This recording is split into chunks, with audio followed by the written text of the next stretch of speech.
अरे यार, कभी सोचा है कि एजुकेशन इतनी महंगी क्यों है? बचपन में मम्मी बोलती थी कि पढ़ लिख के बड़ा आदमी बन, लेकिन अब तो लगता है कि पढ़ने लिखने के लिए भी बैंक बैलेंस चाहिए। फीस देखो, बुक्स देखो, कोचिंग क्लासेस देखो, सब कुछ इसका है। तो आज हम बात करेंगे एजुकेशन इतनी महंगी क्यों है, इसके रीजंस क्या है और थोड़ी सी रियलिटी चेक करेंगे। चलिए शुरू करते हैं। पॉइंट 1, प्राइवेटाइजेशन और कंपटीशन। पहली बात, यार एजुकेशन अब बड़ा बिजनेस बन गया है। पहले के टाइम में सरकारी स्कूल्स और कॉलेज का जोर था, फीस भी नॉमिनल थी, लेकिन अब प्राइवेट स्कूल्स, कॉलेज और यूनिवर्सिटीज का दौर है। हर गली में एक नया इंस्टीट्यूट खुल रहा है, शाइनी बिल्डिंग्स, एसी क्लासरूम्स और बड़े बड़े प्रोमिसेस। लेकिन ये सब मेंटेन करने का पैसा आएगा कहाँ से? हमारी जेब से।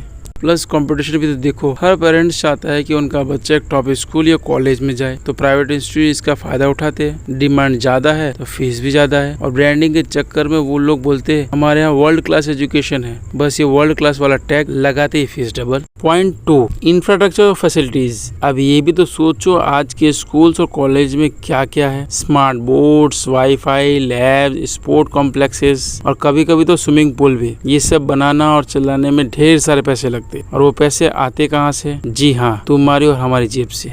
मान लो कॉलेज बोलता है कि हमारे यहाँ इंटरनेशनल फैकल्टीज है, ग्लोबल एक्सपोज्योर है, साउंड कूल ना, लेकिन इंटरनेशनल फैसिलिटीज को भी तो इंटरनेशनल सैलरी चाहिए, और वो भी ग्लोबल एक्सपोज्योर वाले ट्रिप वो भी फ्री थोड़ी होते हैं। ये तो सब फैसिलिटीज के नाम पर फीस बढ़ जाती है, और हम सोचते हैं अरे इतना पैसा क्यों। पॉइंट 3, कोचिंग्स और एक्स्ट्रा क्लासेस। अब ये देखो, स्कूल या कॉलेज की फीस अलग, उसके ऊपर कोचिंग क्लासेस का चक्कर। आजकल तो लगता है कि बिना कोचिंग के एग्जाम क्रैक करना मुमकिन ही नहीं है। IIT, नीट, UPSC, हर चीज के अलग कोचिंग, और ये कोचिंग वाले एक सीट के लिए लाख मांग लेते हैं। और बुक्स, यार ये तो अलग ही स्कैम है। हर साल नया एडिशन, नया सिलेबस, और पुरानी बुक का तो कोई काम ही नहीं है। कितना खर्चा करवाएंगे ये लोग। प्लस ऑनलाइन कोर्सेज और ऐप का भी तो क्रेज है। एक ऐप डाउनलोड करो, सब्सक्रिप्शन लो, और पता चलता है कंटेंट तो वही है जो यूट्यूब पे फ्री में मिल रहा था। पॉइंट 4, इन्फ्लेशन और लाइफस्टाइल। एक और बड़ी वजह है इन्फ्लेशन। हर साल चीजें महंगी हो रही है, पेट्रोल, खाना, कपड़े, सब कुछ। तो एजुकेशन क्यों पीछे रहे? टीचर्स की सैलरी, मेंटेनेंस, इलेक्ट्रिसिटी, सब के दाम बढ़ रहे हैं, और जब ये सब बढ़ते हैं तो फीस भी तो बढ़ेगी।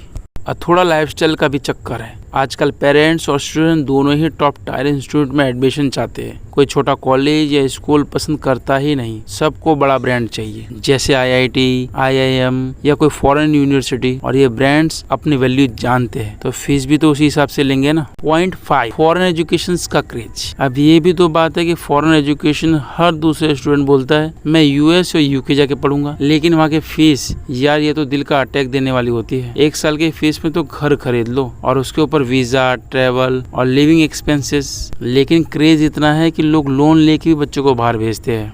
और वहाँ के कॉलेज भी तो समझते हैं कि इंडिया के स्टूडेंट आ रहे हैं, तो वो भी फीस बढ़ा देते हैं। बस ये क्रेज ही तो हमको महंगे पड़ रहे हैं। पॉइंट 6, गवर्नमेंट फंडिंग और पॉलिसीज। थोड़ी सी सीरियस बात कर लेते हैं। सरकारी स्कूल्स और कॉलेज में अभी भी फीस काफी लो होती है, लेकिन प्रॉब्लम ये है कि सरकार एजुकेशन पे उतना खर्चा करती नहीं है जितना करना चाहिए। बजट का एक छोटा सा हिस्सा एजुकेशन पे जाता है, तो सरकारी इंस्टीट्यूट के पास न पैसे होते हैं, न रिसोर्सेस और न ही सीट। जब सीट कम होती है तो डिमांड ज्यादा, तो प्राइवेट इंस्टीट्यूट मौका देखते हैं, वो बोलते हैं आओ हमारे पास, हम सब कुछ देंगे। और फिर वही बड़ी फीस, बड़ा खर्चा। अगर सरकार थोड़ी और फंडिंग करे, क्वालिटी एजुकेशन के लिए काम करे, तो शायद ये प्राइवेट वाला सीन थोड़ा कम ही होगा। तो दोस्तों, ये थी कहानी की एजुकेशन क्यों इतनी महंगी। Privatisation, competition, facilities, coaching, inflation और थोड़ी सी हमारी चाहत, ये सब मिलकर इसको महंगी बना देती है। लेकिन यार एजुकेशन भी तो जरूरी है, इसके बिना तो चलेगा ही नहीं। ये एक इन्वेस्टमेंट है फ्यूचर के लिए। हाँ, थोड़ी सी उम्मीद भी है। ऑनलाइन फ्री रिसोर्सेज, स्कॉलरशिप्स और सरकारी स्कीम भी तो है, बस थोड़ी सी मेहनत करनी पड़ती है उन्हें ढूंढने में। तो अपना बजट प्लान करो, स्मार्ट चॉइस लो, और पढ़ाई के लिए फुल जोश से जुटो, क्योंकि पढ़ोगे तो ही बढ़ोगे, और बढ़ोगे तो शायद एक दिन ये सिस्टम भी बदलोगे।